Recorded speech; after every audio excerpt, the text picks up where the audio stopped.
Before I pass the session to Mr. Hamid, allow me to introduce him in brief. So, Mr. Hamid started his career as an internal auditor with Public Bank Berhad as part of his obligation of fulfilling his fellowship and later moved to Maybank Group to head the treasury and loan side for short stint. Further, he also has served for 28 years with Johor Corporation Group and his last post was general manager for Group Internal Auditor. He was exposed on various industries in Johor Corporation that range from listed to non-listed companies. In early years, from 1992 to 1997, he was assigned for a special project of setting up the company's managing and its finance and administration side of agriculture, which managed the Cavendish banana plantation and greenfield of sedimental stamping companies with Mitsubishi subsidiaries before going back to G Corp Group. After that, he rise as Deputy General Manager for Johor Corporation Group, Finance and Corporate side. He moved on to two listed companies within G Corp, of which as Chief Internal Auditor for Philip Berhad from 2004 to 2011. While from 2011 to 2014, he moved to Damansara Realty Berhad as the Chief of Financial Officer. He moved on to Industrial Division in May 2015 to set up the management and concentrate on development of its financial side and review of its internal control. Mr. Hamid is passionate in the areas of governance, insurance, financial management, management operation, and financial accounting. It will enable him to share his knowledge and experience for us all. And for our program today, Mr. Hamid will share about the topic that is strongly related to his professional journey, corporate governance, developing an effective board of directors. Without further ado, please welcome Mr. Hamid. Thank you very much, MC Pak Rizaldi. Yang berhormat Profesor Dr. Wan Gonzal Wan Yusof, Dean of Faculty Management and Research at UTHM. Thank you for a good opening speech. Sorry. Yang berusaha Dr. Azrul Liberty, Dean of Research and Public UTHM. I missed the VC name just now. Maafkan saya. And good opening speech by Dr. Siti Sarah. And saved by the bell by Encik Adaha to assist me in making the talk possible. All the MBA undergraduates, Assalamualaikum and good afternoon. Mind me, this is the first time that we would live to talk without some people in front of me. But anyway, just to make the ball rolling, we will start with a big introduction. I think Rizal had made an introduction on me, but then again, just to put the perspective, was a watchdog for 16 years, and then as a CFO or bid accountant for 14 years, and then the corporate directors as a chairman, deputy chairman, and board members. Early years, way back in 1997, I was a director already, and until now, still practicing as a director. Alhamdulillah, was given a chance to be with UTHM BOD, your business arm. So, what happened for this week? I just want to put in perspective. Saved by the bell again, the server dynamic, of which, due to the constraint of COVID-19, they were being saved by that. So, they are not going for PN17. It's important for everybody to put the perspective how the company will manage to corporate governance. Of this, I think for the past maybe around 3 or 4 months back, whereby there's a lot of going on with server dynamic. And as a result of that, most of our trust company have managed to get out from them. I think the EPF and also POP. So just to make sure that they are afloat. And as usual, it was darling to everybody in terms of discounter. But yet now it's been suspended, and we can see what happened to the company later part. But what our interest right now is the corporate governance. It's on how we build a good and develop in terms of effective board of directors. Okay, the fundamentals, the content that I'm going to talk, even it's a bit broad, I think as Dr. Siti Sarah said that most of the uh, notes have been given. I think you can go through, but this one is just to go through from the perspective. The part of Q&A is much more better later part so that everybody can understand more. But this is just to go through and it's good for as a body of knowledge for everybody.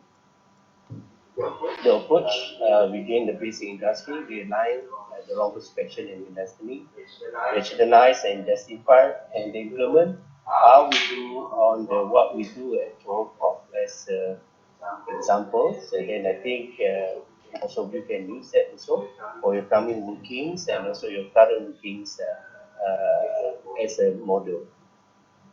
So we talk about it. Okay. This one is very important for MBA students, whereby they must appreciate this. I think pastel is nothing new for all the MBA students, but this is the reality of our world right now. You cannot run away. The mega trend is definitely is globalization. Be it what you cannot run away. Everything is just another small world now. Innovation is a norm. Womanomics is important for everybody to take notes. Even up to our what they call it, NCCG also, they are pressuring everybody right now to make sure 30% representation of our board should be women because we cannot run away from that. This is reality. Governance, ethics, and integrity, the new thing right now. So I think for everybody in Malaysia, Section 70E should be their mantra because it's important for them to take note. Because anything happen to the company, regardless what your people doing, be it from the office boy up to the other, you cannot run away from Section 70E because the company will be liable. Connectivity. Now, I think they just launched the 5G for Malaysia. 5G is nothing for China. Imagine Geely factory, they can, what they call it, produce car within 2 minutes because of the 5G. And 5G is, what they call it, is a thing of past for China, but they're talking about 6G right now. SMEs is the reality. You can see what happened to COVID-19. A lot of SMEs developed because now everything go online. Urbanization is a thing. VUCA, that is important right now, everybody to appreciate VUCA, but after the next slide, I think everybody can see what VUCA really means. I think some of you are already familiar with VUCA, and the scarcity of sources. That's the thing right now. That's why right now, ESG is a new mantra for business world. That's why it's the environmental, social, and governance.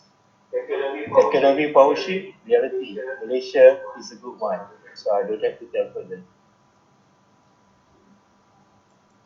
So this is stay positive in VUCA. We cannot run away from it, but it's a new normal. VUCA, volatility, uncertainty, complexity, and ambiguity. So what we need from us as a leaders to be agility. Be whatever happens, we are ready to face it. So today is a good challenge for people in Klang Valley. So what happened just now said not good part, as I share with Pak Dave just now, what happened to us in 2006 in Johor is it's a wake up call for Klang Valley. In Johor when it happened for us in Kulim, Malaysia Berhad previously when I was there, what we faced when we want to pass all the residents to our estates was quite difficulty because we forget to paint our top roof with the estate layers. So it's something that we learned that we must be ready for everything. What is a company? I like to do the analogy of P-52 because P-52, whereby in 1946, and there was much use in Vietnam War, and desert storm, because it's not easy to handle this plane, but at the same time, this plane is much effective in terms of their warfare. So as they say, you can see everybody play their role, from the pilot as a steward to manage the airplane, and also up to the engineers, etc., who manage to assist them. As you can see, this is how the plane works, to lift the thrust and to the drag, etc. And gravity is also. One thing we have to appreciate the purpose of a company. Main objective is to create value and return back to shareholders. That is very important for everybody to appreciate. It's not to take advantage of the company. It's not to gain personal, etc., from the company. Important things that people put their capital there, so they want a return. So the agency concept here is stewardship by the board of director and its officer. That is part of the trust. This analogy, if you are Malaysian, sounds like me, looks like me, but it's not me. It's quite famous way back in the early years during my time. Because when you put a company right now, there's others also function like a company, but they have been created by different type of entity. Special purpose created by law, example state corporation like Joe Corporation, cooperative by the cooperative law, trust institution, be it anything, issued by law also. Wakaf institution, partnership, sole proprietorship, and society. Everything is run by human, and they are called as board of director. So like special purpose vehicle by law, state corporation, it all depends on the government of the day, how they dictate it. But one thing you have to appreciate, property, trust institution, wakaf institution, partnership, sole proprietorship, and society, they are people-centric. They are being, in other words, that whoever in the board are being elected by their members. So still again, their objective is for wealth creation or social deeds, charity or religious. So what we're interested now in our discussion is what is being done through Company Act 2016. Okay? Company Act 2016 has been changed from Company Act 1965. From the Queen Council type to Malaysian made. In other words, to consider everything. As mentioned just now by Dr. Siti, I've given you the deck of what do you call it, PDF slide for you all to go through. It's good for you as a reference what the difference of company, etc., and what is in demand. That's why I think you all can read the evolution of company. They start from charitable institution, they move up to a corporation established by Royal Charter, and then company established by state. In other words, the Company Act. Company is technically an immortal because one thing is that any company, whenever they are being incorporated, employee person is most important. So in this example, you can see IBM still exists, Deloitte still exists, Consolidated Edison have what they call step up to General Electric, Bofors, a Sweden's company. So this is the thing. Once you've been born, they never die. So you can see the picture that I put it, the Highlander, as usual, it never dies. And then this is the part of the company almost similar to natural person. In other words, that it's just another human, can be sued, can be taken to the court, etc., etc. It can be done to them. A good example is one thing is Solomon versus A. Solomon. I think you have a basic law that you are currently as an MBA student. I think you won't miss out Solomon versus A. Solomon. what is the takeaway from it is entity separation, of which somebody tried to sue Mr. Solomon and demand for it, but the minute the court have ruled out between Solomon and A. Solomon is two different entities. So this is the part of entity issues that have been built up and quite famous in terms of the case law. Okay, so this is the difference between the company and the business. Company has said coming to be 2% to the corporation, come to present to registration. Separate legal entity has been shown as Solomon versus Solomon.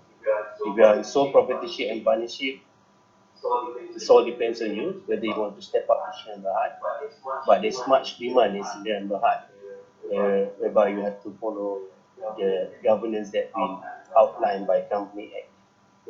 There are limited liabilities on member, unlimited liabilities, corporation existence. Lifespan depends on the life of the proprietor and the partners. Can sue or be sued under the company's name. The business corporation partner can sue, be sued under their personal names. Okay, various type of company under the Company Act.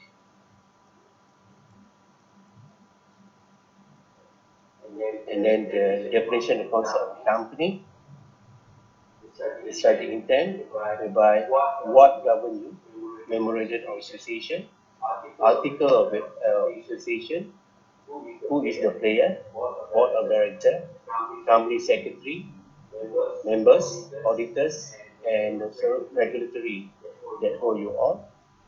Legal framework, Companies Act 2016, and other rules. If you are PLC, Secretary Commission, will one of the things that you do, and Bursa also, and definitely income tax. You cannot run away from that. And now even MACC or here SPRM is the one also will govern you under Section 17A. Okay, so you can at the end of my slide there's the whole contents of Company Act, how does it being governed. Okay, we move to dynamic of corporate governance.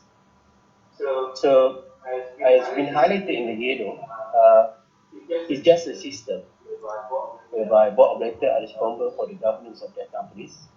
You can appoint the directors and the auditors and to satisfy themselves that in corporate governance structure is in place. As a board, the company's strategic aims providing leadership to put them in effect, overseeing the management of the business and reporting to shareholder on the stewardship. Actions are subject to law, regulation, and the shareholder internal meetings. So, in a nutshell, simple as that, it's just another SOP to ensure that everything moves well as a company within the term of reference that should be regulated.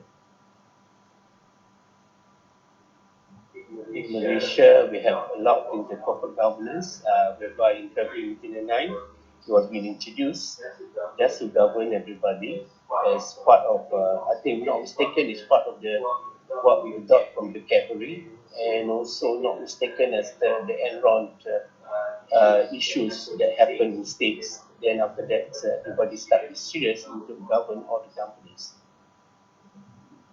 The corporate governance, in terms of a nutshell, process and structure. One thing, long-term shareholder value, enhance business prosperity, direct manage the business and affair of company, the positive impact, and enhance corporate accountability. So this is part of the reference. Okay. This is the thing right now. If there's any question, you can question, so I can deliberate later. Corporate governance is primarily about corporate laws and regulation. The fact is that corporate governance is primarily about process, system, and structure to operate a company, the SOP. There's no business value of information in corporate governance apart from mere compliance. In other words, tick box. There are real economic business value proposition in corporate governance.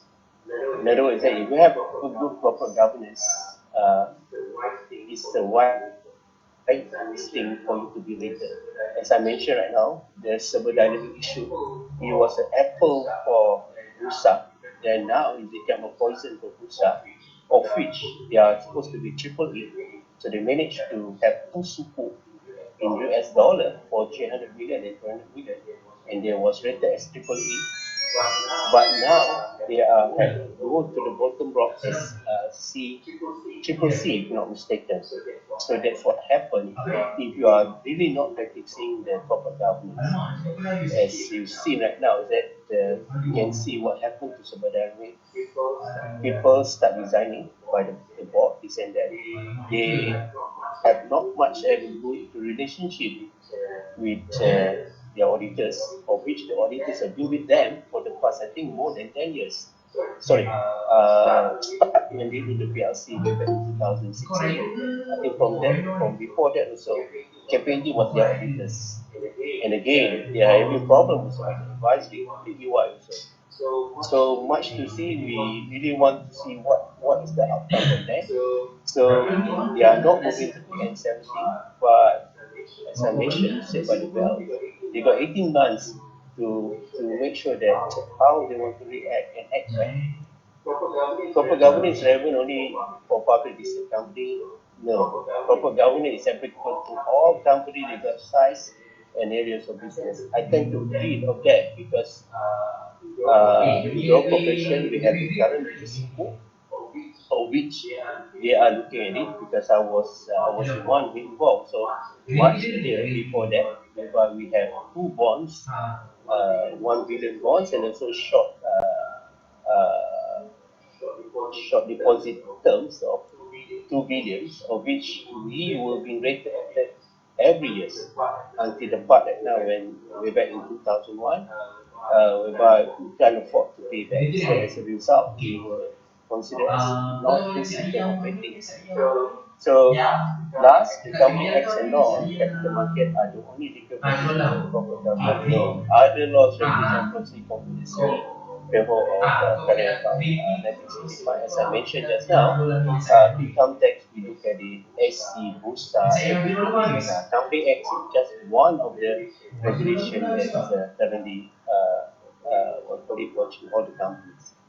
Okay, company should be headed by an effective board. So this is a structured discussion that we're discussing today.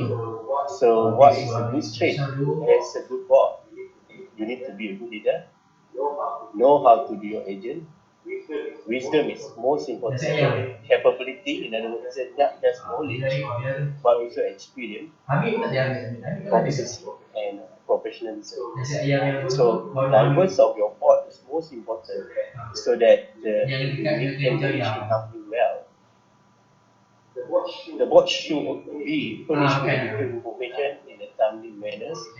Knowledge input, and this is very important right now. Part of the demand as a board, so you need one thing on board when you join any company as a board, you need to know what's the company doing. Number two right now is that every year you should, and by right, you should update all your knowledge because much have changes now.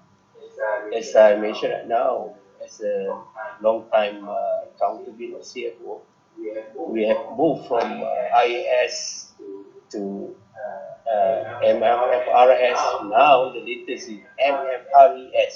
So much in terms of and too much full in terms of that because a lot of governance right now are being pressured to us.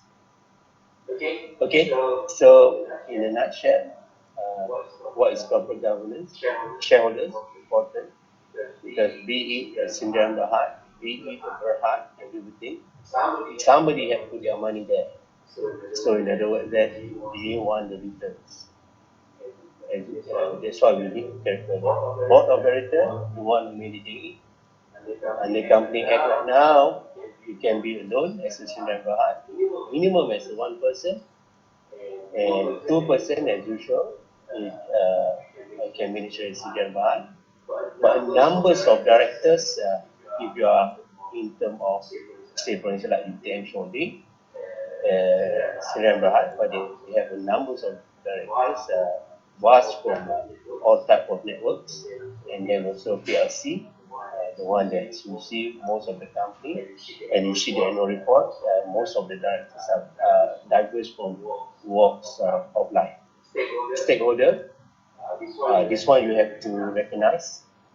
So government should recognize the right of stakeholders established by law to mutual agreement and encourage active cooperation between corporation and stakeholders in creating wealth, job, and circle of financially and sound enterprise. In Malaysia, whether we like it or not, we are being watched for PLC, MWS, WSG, Nation Watchdog, whereby they have all the time is one share being given to them, and they are the one who make sure that you are really doing based on whatever good governance in terms of company. So disclosure, CG framework should ensure the strategic guidance of the company, charismatic monitoring, management by the board, and the board accountability to the company and the shareholder. In short, the reporting, your annual report. In other words, that as I see in the MBA also, you also in terms of disclosure right now, every month, if not mistaken, you have your own magazine, of which everybody try to chip in just to promote. In other words, that is a good investment relation procedure.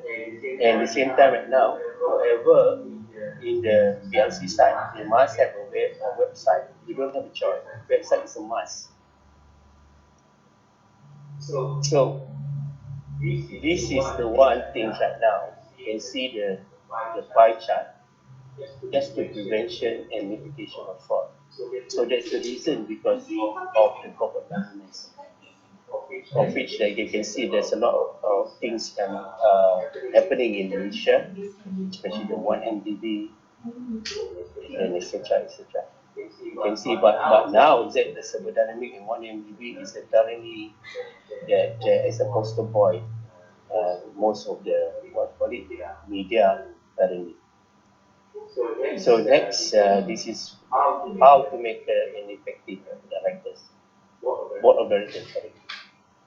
So board of directors is a body like elected or appointed members who jointly oversee the activity of company organization. It's oppositely referred to as a board. A board chief are defined by the powers, duty, responsible, etc. And then we must make sure that the bylaw. So by the bylaw, formally specify the number of members of the board, how they are to be chosen, and when they are to meet.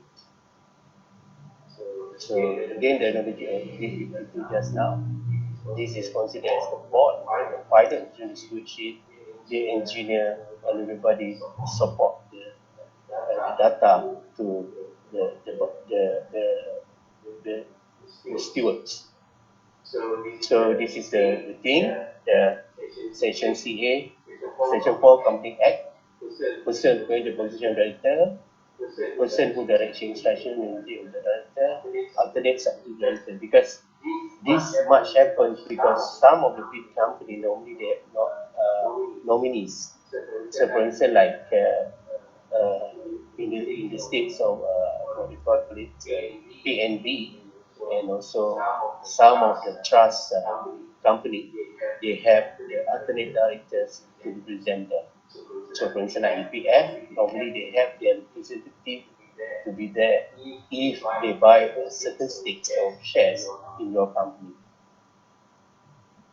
So this is just, as I mentioned now, just to recall back, this is what minimum director for Malaysia Company Act 1965, they allowed for one director. Previously it was not, supposed to be minimum of two directors. Now they have relaxed it. Public companies, two directors. And then when you want to become director, this you must be a person. No such thing as AI or what. You must be a person from Malaysia side. So each 18 years old, and then once you set in Malaysia, etc., etc., I think you all can read it. And then the type of director they can resign, anything, etc., what they can do.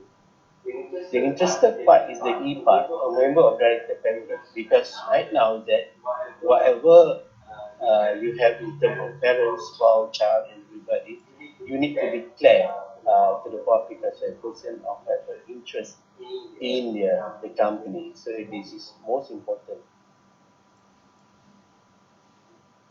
So this is some of the what we call it the example. Supermax.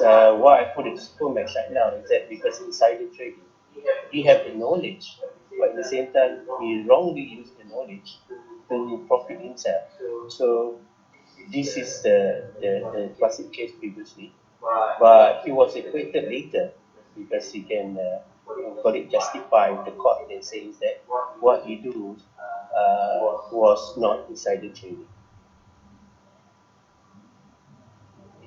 So power to court to rehabilitate a person because the court have the right to disqualify you as a director when they find out. So one thing is that anything happen for 5 years, you have been blacklisted. You are not cannot become any directors of the company. So one is that if you are bankrupt and then you contribute certain acts as a director. So SSM has the power to remove you and also to blacklist you. I think this one right now, the common seal is important to be reflected on relevant document where such a vision company seal is required. It's important for everybody to appreciate this, especially as mentioned right now, you are discharged as a bankrupt, disqualified as a directors. This is what I mean by it. I take example of Librahat when this is a classic example. Meet him when he was MD after I left Librahat. The part now he declares himself the backshop of accounting and finance for Ministry of Sutherland, United Kingdom in 1993. But since that I'm going off March this year right now, the nomination and evaluation committee did not manage to exercise his duty well. As a result, this is what happened to him. He did not have any degree, but he managed to persuade people saying that he's having it. But the court leniency to him.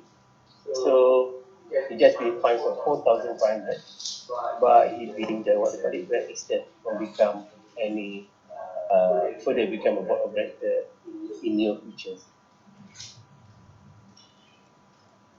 So as I mentioned, one MDB scandal is more towards like a schedule director.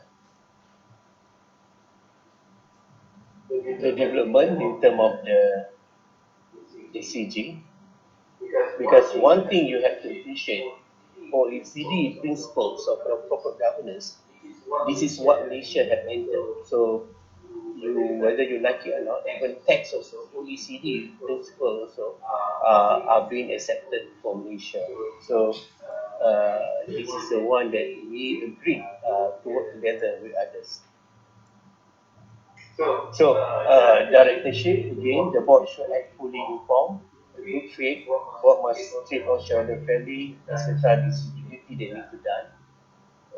Reviewing the guide corporate strategy, plan action, etc., monitoring the effective company governance, selecting competency monitor and manage strategic activities, aligning the activity, ensuring formal and transparent board election process, monitoring and managing interest things, ensuring the integrity, the process, the posture and communication, the board should set objective, independent, whether to be your same board member should have access to the accurate real-time information. This is very important. If you give them garbage, you will get garbage about it. And when employee present in the board is mandated, mechanism should be developed to facilitate access to information and training for employee utilization so that this meeting is accessed effectively and best contribute to the enhancement of board skill, information, and independence. So a good TOR is a must. So this is duties and role of the board again. There are 6 core responsibilities.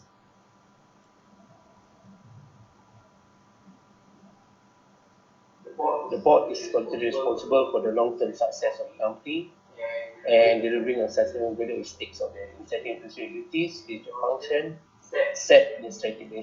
So in other words, that tone from the top is very important, and also the board admin to ensure that they walk the talk. Because the one thing, the board must ensure the strategic plan of the company support long-term value creation and include strategic economic, environmental, social constraint and defining sustainability. So in other words, ESG is a must now. You cannot run away from it, and then I think for MBA student, you have to appreciate that.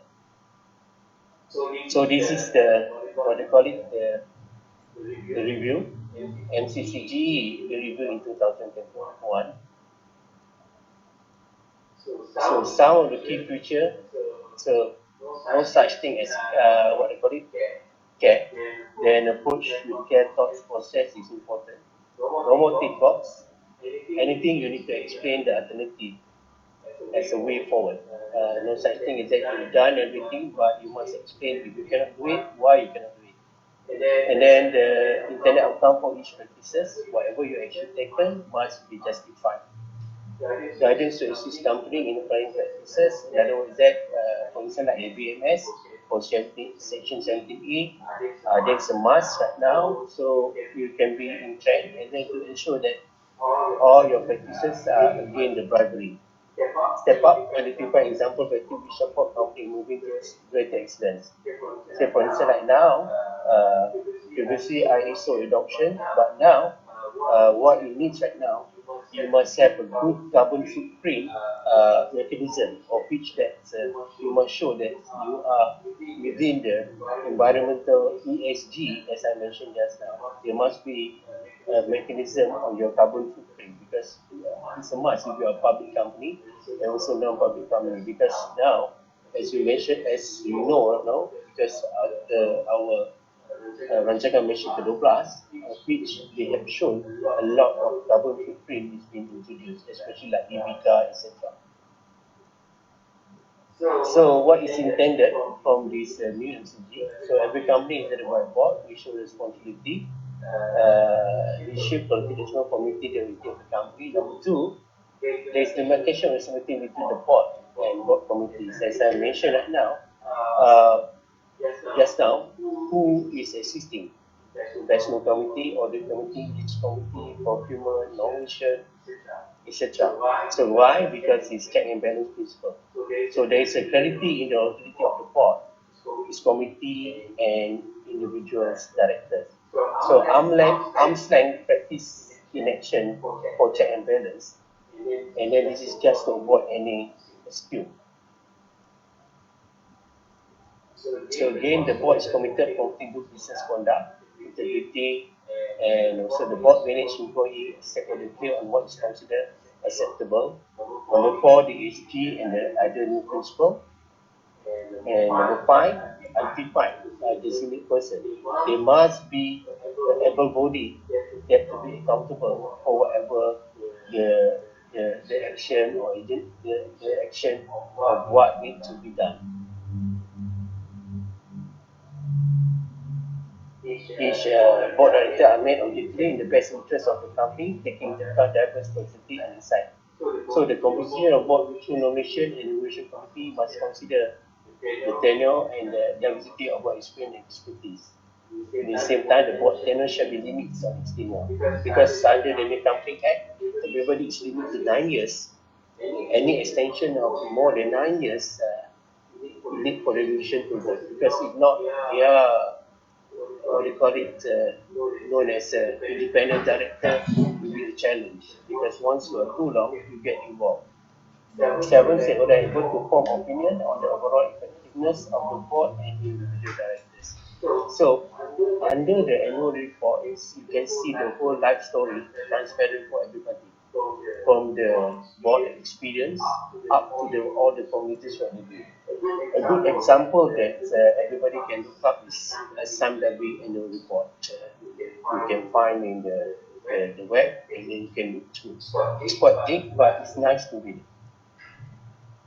The level and position of remuneration director and senior management take into account the candidate to attract tindakan. So as I mentioned right now, you need people who can really steward the company.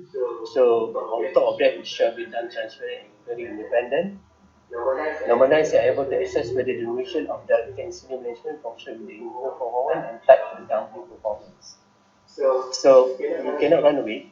So you have to declare how much all your what you call it board of directors getting in the annual report. So it's nobody secrets.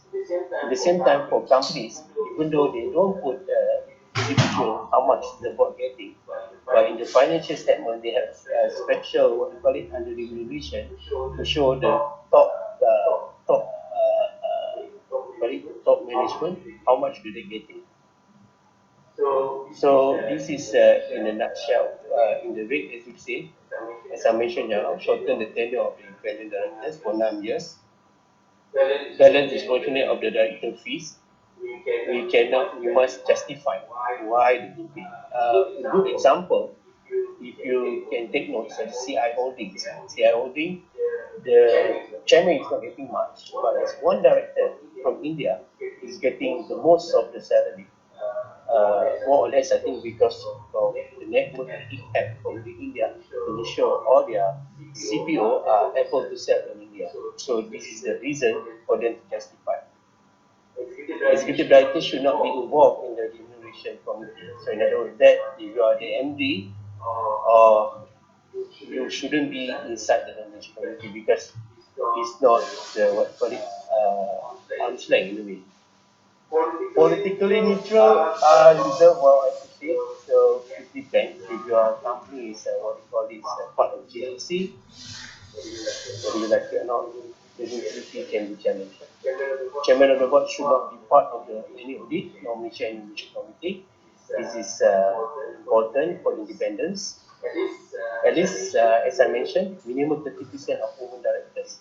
This is what I mentioned just now. Is or what we call it right now is a must. So MCG every 3 years they will review what the current practice. The priorities you can look in the webs and you can see what is they want to prioritize for 2021 to 2023. And the monitor, they have the result of all their studies about the past of HCCG. Okay, how to steer the aircraft? This is, as mentioned, the stewardship, as I mentioned just now. For me, as a good director, you need to read a lot, network and reference, experience. If you are used to be experts at C-suite experience, CFO, COO, CIO, etc. And another one that is most important thing, failure. Once you have a failure, in other words, it is good for your coming success. For me, as a director, a director trait is supposed to be around up percent to be effective as around percent. So as I said, master of something and be a jack of all trades. So not other trade, all trade. So I think this is nothing for me to introduce. I think you all been reading all these books, and everything is being consolidated in the company acts. So in other words, the mandate is important. You need to get a mandate.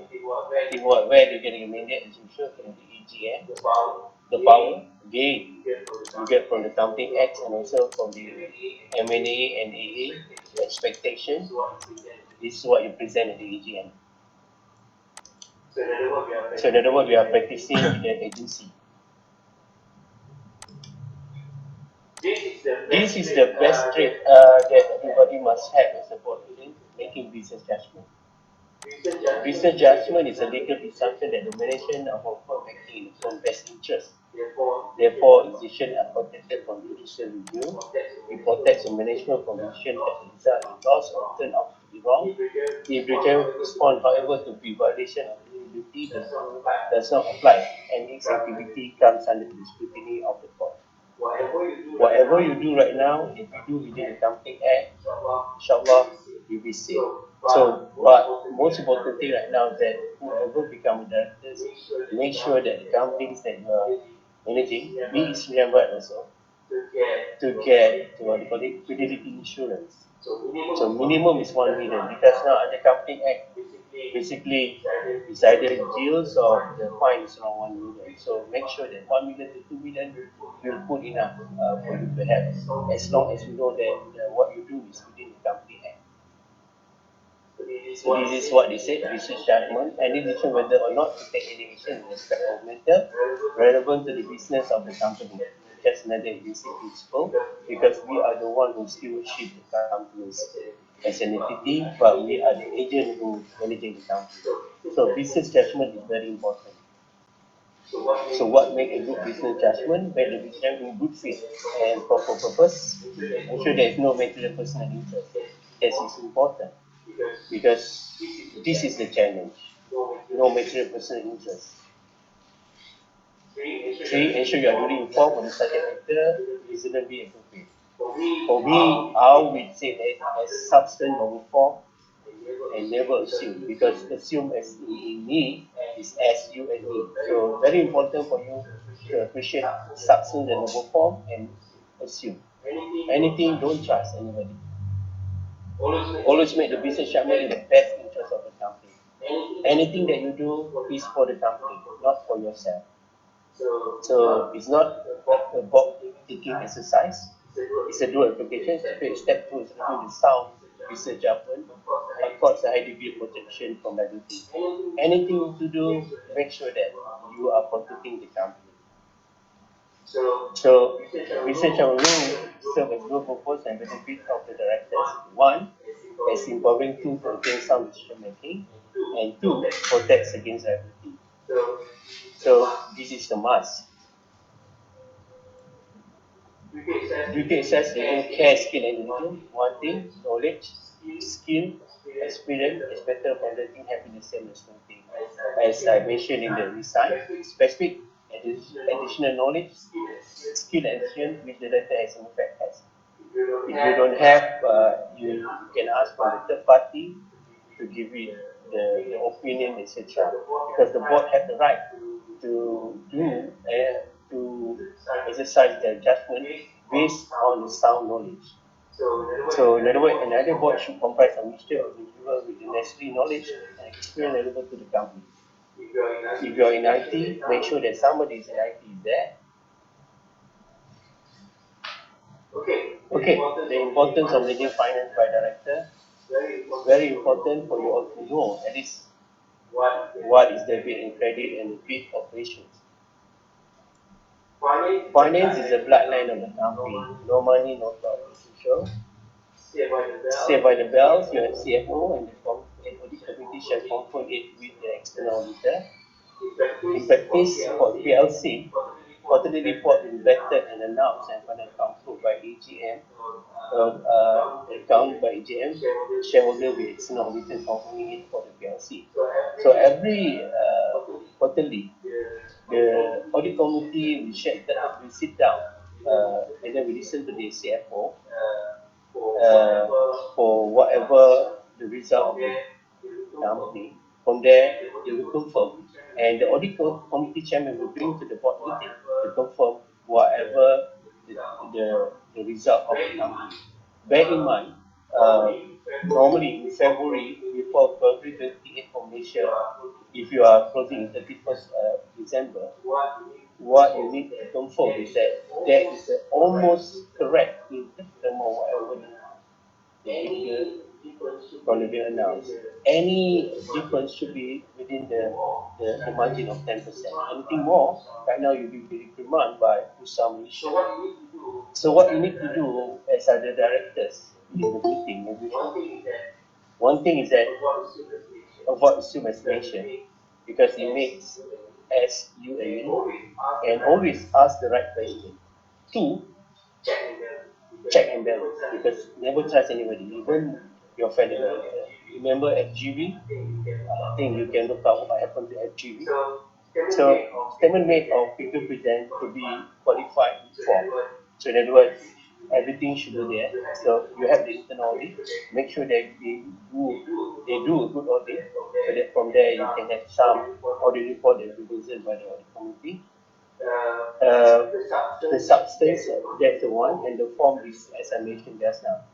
So in other words, that what we done right now for all the directors who are not supposed to be an accountant should attend financial course for non-financial person. I think there's a must right now for everybody to attend, and it's wise to do. For MBA student for UTHM, I think it's MPA 10703. So ignorant is not an excuse. So inner is not an excuse, as they say right now. A board cleaner director that just want to see. And I would say this some of the Malay say that not just there to eat the curry puff and also the cakes. So you are there to contribute. So section 25 again relies on third party, as I just mentioned right now. This is the third party information. One thing is an officer of the company, the C-suite, person retained to their expertise skills, the other directors, and committee of the board. Other directors, subject matter experts, as I mentioned just now. If you are good with the IT company, you must have somebody really well known for their things, for their ITs. So realize third party XP, what you have internally is the internal auditor, externally the external auditor, and the legal firm, so whatever your legal that you appoint, subject matter expert, adjuster, valuer, and other specialists. One thing that you must ask when you appoint anybody as a third party expertise, they must be ready to defend us in court when there is challenge and have a professional indemnity insurance. Just in case anything happens, we can sue them and just to protect us. Committee of the board, perspective on CSG must have this one. It's a good practice for you to have, even for Islam Rahan, governance and audit committee. You can check out Eco Worlds in terms of their. I will email later this one. I think as a reference, I will pass it to Dr. Siti, so then they can share with the rest of the MBA students. Nomination and Enumeration Committee, the Aziata, because they are worldwide. Risk and Government Management Committee, it shares the UTHM Investment Committee, with the FGB is having problem, but I think it was wild to see. I think they have a good one, but again, the practice. Procurement Committee, I passed the TA technique. So other sources are some W and also UITM holdings and so this is what you call it, a typical organization chart. You had the board of the committee, you got the managing director, etc. And the rest of the committees are supposed to be edible, but this is a normal example of what they call it, PLC company. So reliance on third party, as I mentioned, everything we based on good faith after making the assessment. Even though you did everything, you must make sure that everything is all in order. And in the same time, as I gave to the takeaway just now, make sure they have insurance, etc., so that you can sue them back. And then the delegation of power, we mentioned just now, to our CFO, etc., our focus, this and that. The director is going to exercise such power by delegate as he was at the board. Presumption always to check for any impediment prior to send the power to the delegate and several to appoint by way of an official limitation or appoint with clear prescription of power of duties and limitation. This is important. Term of reference is very important so that they can be sued, so can charge. So, to unseat delegation of power, the director believe on the reasonable ground that the delegate was assessed comply with the activities for the act. The director believe reasonable ground, good faith after making inquiry, the delegate was reasonable and competent in relation to the power that been delegated. So this part of the nominee directors, there's the thing. Hold on, somebody. Tahu je balik, saya tengah ngaji. Hmm. Sorry for the interruption. Next, in terms of the overall function of the board, UTHM member, and then business judgment. This is the trait that you should have. This is what you don't do it. Use of company property, use of information to set up, use of position as a director, use of company opportunity, engage in business and competition with company. So the company act heavy, so you are not supposed to do it as a director. So how you govern, develop committee code of conduct, ensure content of conduct is conveyed to the stakeholders. You need to share to the shareholders. Show them, because under integrated reporting, they have a special section whereby you will present what you do during the years. Develop implement clear effective policy, process, policy mitigate even the risk of misuse, abuse of property, power information. For this, any companies that look at the AVMS 37001 is worthwhile to that, especially in the private risk assessment. Is very important for you to do so that you can mitigate all your current SOP, etc. So section things to do and to avoid conflict, awareness of interest, disclosure during the director meetings. If you have anybody within the companies, your relative or this and that, or anything that you should declare and you should excuse yourself from the meeting. And then all companies actually got disclosure in the minutes of the meeting. It's very important. Anything happen, this is will cover you. So, as an interested director, prohibited contribution or voting. This is important. The excess of conflict by any of the director does not forbid the company from entering into the contract by the remaining director. So, especially family business going public, this is the challenge. So, at the end of the slide really, so as a director, as a purpose and good faith in the best interest, it's a really care skill. So in other words, making business judgment, knowledge letter, relation information, and also provision getting proper use of property, person property competing against the company, disclosure requirement. So must be controlled by company's policy, human capital, company process, code of conduct, performance management. This is how you can develop a good board of directors and also how to do it. So the first the first one and two is the CG. Number two is the rule. Number three is the tools. So this is the effective board of director chief. Harmonize it for better verification within the corporate governance. So in Jacob last time, before you become a director, this is what you need to go through. You have to pass four rules, as I mentioned, Company Act, tax, financial accounting, and financial management. English is a must. IQ test, alpha, beta, and then appointed by CEO. Then the step up, you can take the chairman, and cross director. Serve for 10 years and in manager position. 10 years as a general manager in the establishment, and also based on the needs of the company established. Next, I will go to CD in action. This is what we do for our board governance and business ecosystem. We call it BGBAC, or in short, the audit committees. So this is what we do. This is for the purpose of learning. If you have any question, I'll be glad to answer some of it. I'll just go through for you. This is the perspective that I mentioned just now. You cannot run away from this. This is the what they call it, the vision statement, the objective and the end states. So you need to realign because under GLC government linked company. So the government framework to meeting future challenge is important because it's a new ball of games. Structured, etc., contributors arriving to better effective legislation to complement the components of innovation, corporate in GSC business continuity mission. So the instead, I think is particular. Sustainable operation is important. Efficient in doing business.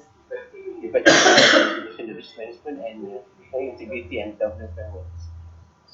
So it's the milestone that what we do.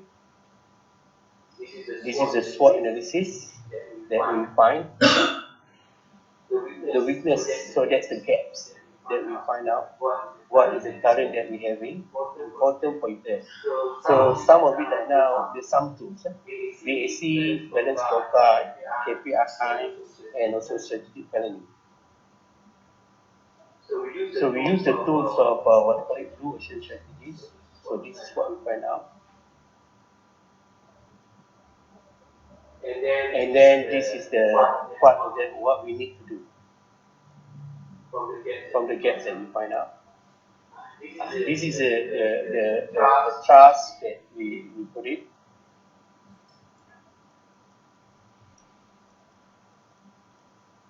So there are 9 trusts that we introduce. Firstly, strengthening the JLC internal policy and procedure. Important to look back the SOP. Effective board of directors is very important. Choose the right person to be around. Contract management, because it's a lifetime in anybody's business. How to achieve the economy of scale, save costs, etc. Sentinel function, operational compliance, your regulatory framework. What we have, not just tick box, but action plan to make sure the thing happen. The ABMS is very important for why this is how to govern better in terms of bribery. Integrity and governance index, because in terms of the example, because we have around 190 companies, so we need an index just to judge where the company gets into achieving better integrity and governance. Enhancing on integrity and governance is important to educate, and then also leadership in that walk the talk, etc. So this is all the outcomes. Okay, as a close remark, in some entrepreneurship and company quality instrument, this is the thing that we should have actually. So in other words, that integrated annual report, CA and CG, Amana, AGM within CA and CG, public report issue within the CA guidance, Patana, AC, Commission and Risk Committee as granted by CG. So I think at the end of that, I think when I thanked the first UTHM in terms of the lab, the characteristic of resource saw as a guardian and within the UTM paradigm of public. With that, I want credit to Chan Sai Mohan, Philip Kapin for sharing this slide on certain ideas. Simon Low, the one that I passed to you in terms of that, the tech constant trainer. And then the module is for reference, and please keep as your reference. Thank you. I pass to the check. All right. Thank you very much, Mr. Hamid, for a really interesting talk and for sharing such detailed information with us. It was really comprehensive knowledge you have shared us. It is really valuable for us and difficult to get it outside. Yeah, I could say that we are lucky to have today's session. So we will now proceed to the Q&A session. I will open the room for anyone to ask a question or discuss some related things to our speaker. Please.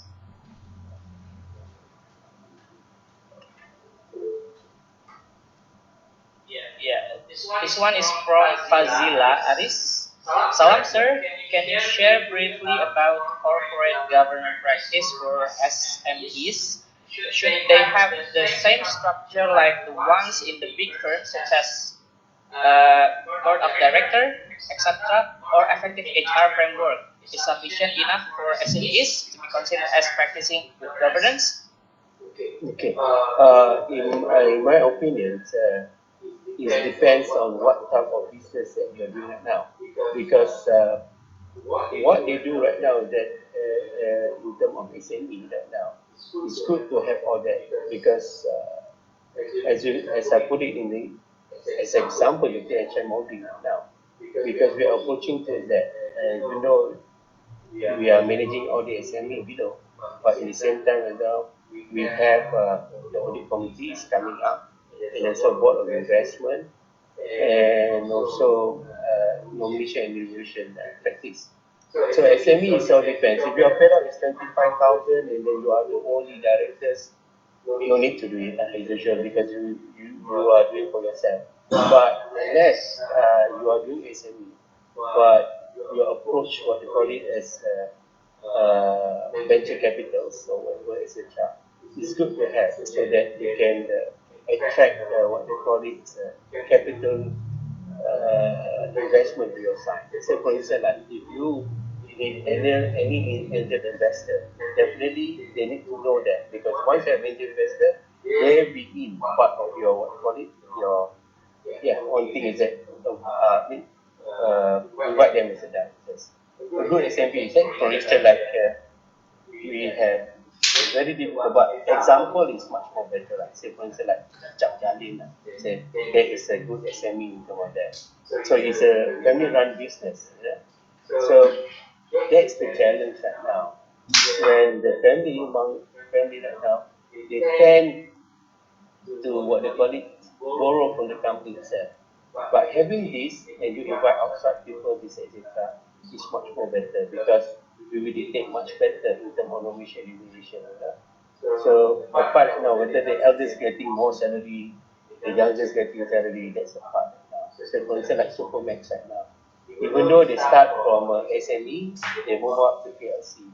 But the old habit die hard, they still think the company is theirs. Okay?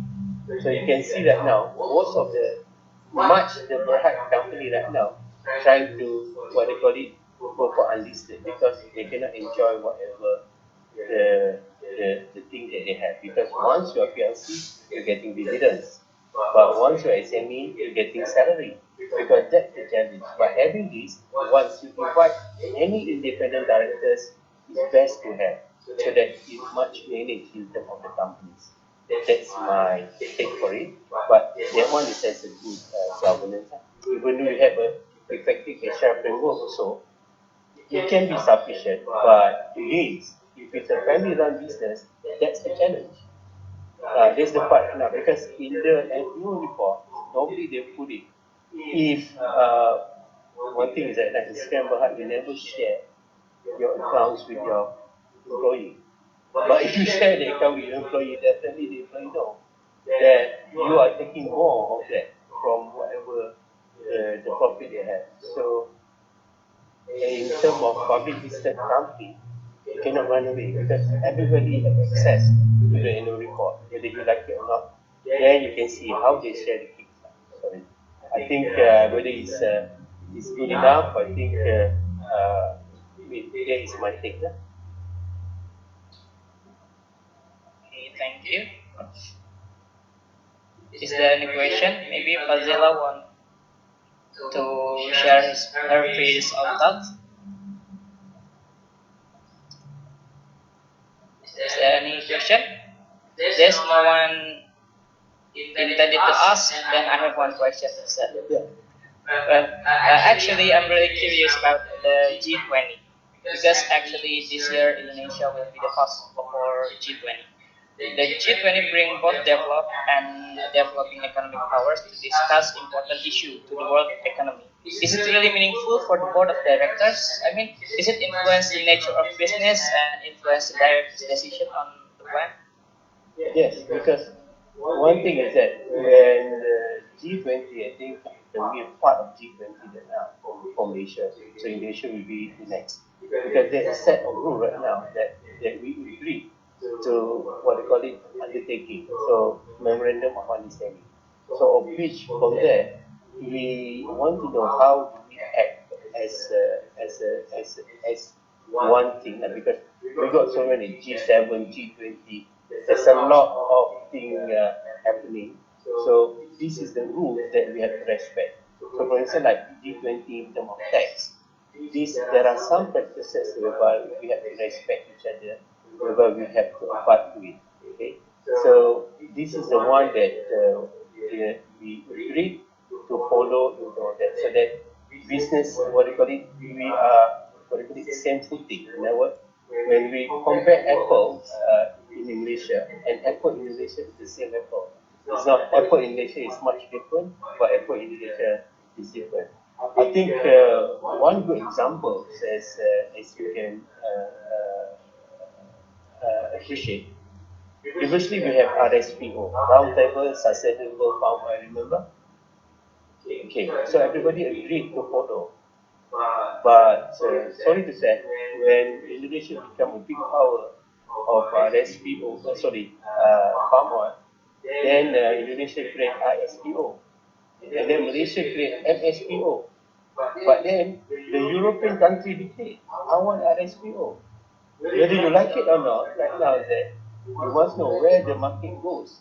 So being part of G20, one thing for sure right now, you resolve especially double taxation agreement. Because it's important right now. You need a good investor, you cannot tax people so much. Okay? For instance, like Malaysia, we have double taxation agreement between us and Singapore. So if you earn in two countries right now, whatever that you earn in Malaysia, then you pay tax more in Malaysia, then you are exempted in Singapore. The thing is just for you to go and show at Singapore side that we are really paid in Malaysia. A good thing parts of double taxation agreement, withholding tax.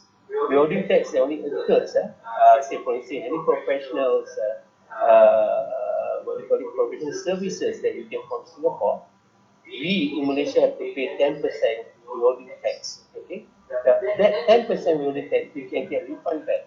Of which, when we pay, we pass to the Singapore. That 10% we go to the Singapore professional that doing that.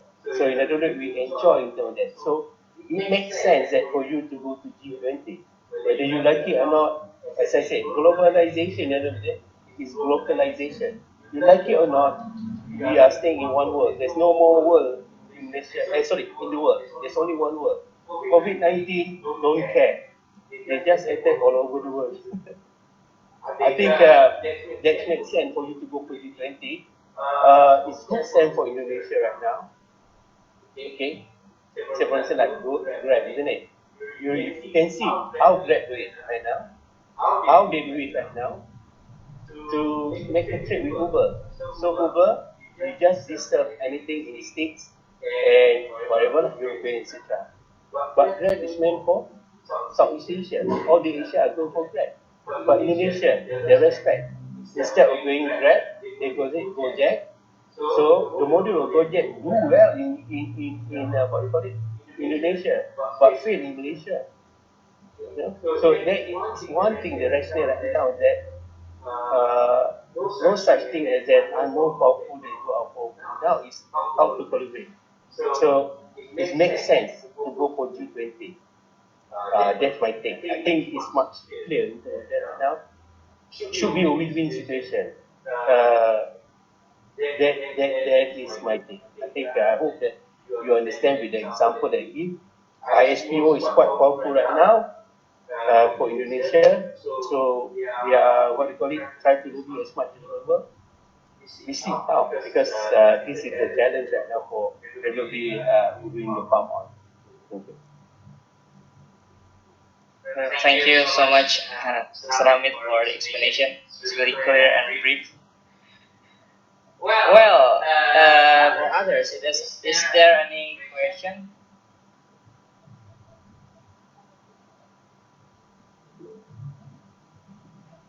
Yeah, Sheikh Nazir here. In your experience, to what extent that directors in Malaysia, the FGLC, is independent enough in arriving at the decision? Do they still need a political advice? This is the part right now. Okay, say for instance, like I take for example right now, so the Joe Corporation itself.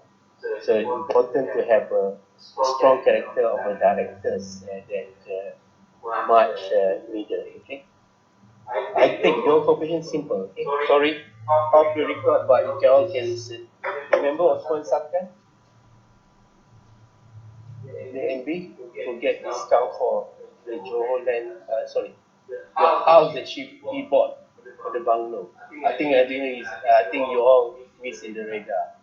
What happened? Simple as that. The board director was challenged to sign off the resolution, but some of the independent directors refused to sign it.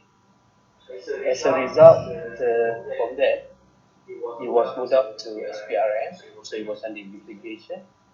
As a result of that, also, he was taken aback and he was asked to leave.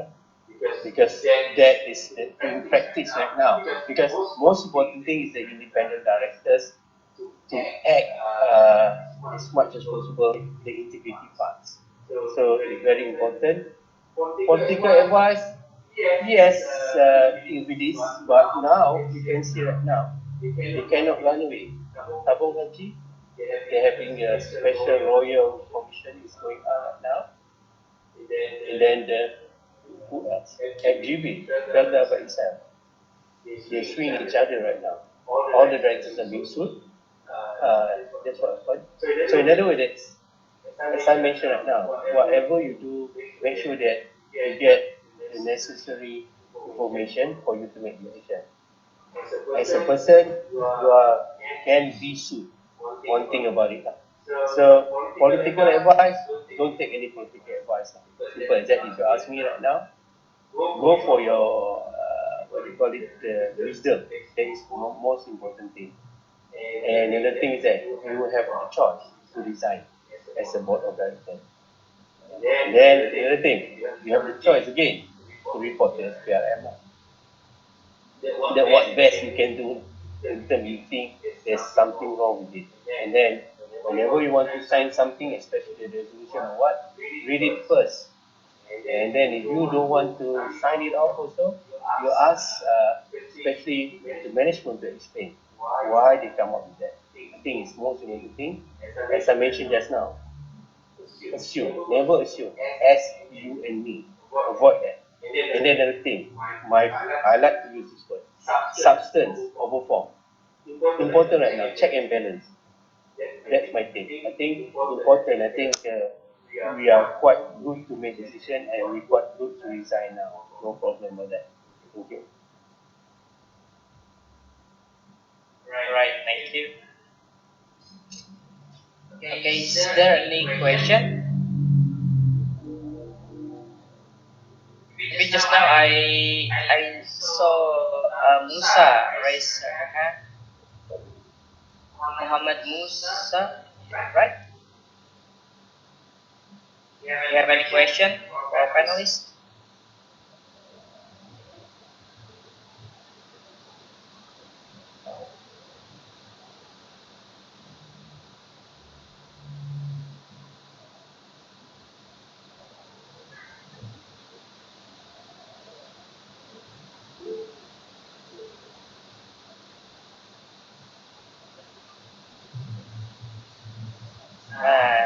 There is one from Chief Nazir. One of the legal issues in the GLC is the presence and strong influence of shadow director or factor director. Do you think our present law is sufficient to make a shadow director liable for the company's decision or breach of duties? We can see on the Najib issue right now, on the one MDB, the shadow director is supposed to be Najib itself. In other words, now Najib is the Minister of Finance. And Najib was told the chairman of, I cannot remember, but Najib had asked Najib who doing something to do something for Najib. So the law have take it up right now, and then it shows that now the law is effective. That's my take. Simple as that. The shadow director is Najib right now as the Minister of Finance, and Najib also is the one who will be chairman if I'm not mistaken. Sorry about that. But that is how the shadow director is happening in Malaysia right now. And it's a tax law right now, whereby all the things is done right now, but Najib is stay of execution. So that's my take. So yes, it can be, but now it's the political will again, as you mentioned right now. That's the doubt that everybody has. Azir, that is my answer. And then the one that I give example right now is our previous MB, the Osman Safian, whereby it's a breach of trust of that is asking for further discount in terms of what they call it, the house that he bought in Bandar Dato' on. As a result of that, basically the independent director tried to stay on suspicion of signing off the resolution. As a result, the resolution was not passed. So the doing of him, they think that one was not what you call it, approved. As a result of that, he was asked to go what you call it, respectfully in terms of that. That's why the changes in what you call it, the Johor MB. Remember, Osman Safian go for the another doctor, what I cannot remember. Then after that, another one to change. There was very fast turnaround for MB in Johor. Until our Sultan said that no more turnaround. Another turnaround, in other way, is you go for snap election. So it works. One is the more bigger. Another one is that the board that will take the action. Okay. Right. Thanks. So, is there any question? Mr. Adham, maybe? Have some questions?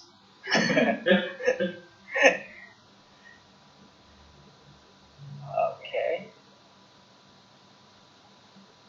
Alright, so far. I think we can give the rest for students. Uh, because we have a class with prof after this. Okay, good luck, guys. It's very challenging to stay with.